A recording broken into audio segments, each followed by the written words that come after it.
So this is what we do in our spare time, huh, David? Huh? Well, you better prove we're gonna show we're gonna show Einstein's E equals mc squared, a big watered down version. Okay, Einstein found through some crazy math, which I have, but I'm not gonna do here for you guys, that mass actually depends on the velocity that the mass is moving. So this m sub 0 is rest mass, and when you multiply it by this here, you get the actual mass. That's some craziness that Einstein figured out, and it's awesome math.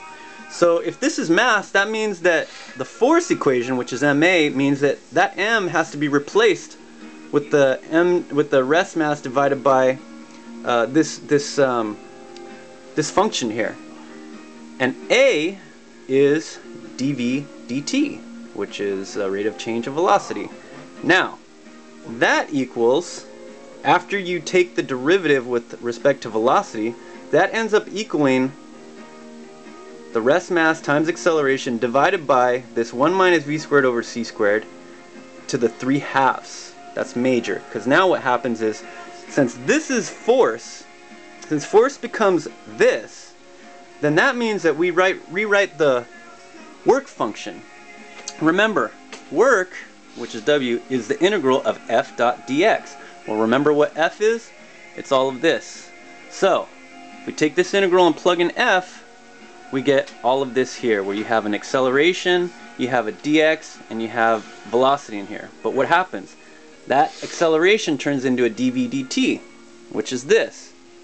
So, if you look closely, you have dx over dt here, that becomes velocity, and then you still have a dv. So we end up here, where you have the rest mass times the velocity divided by this 1 minus v squared over c squared to the 3/2 dv.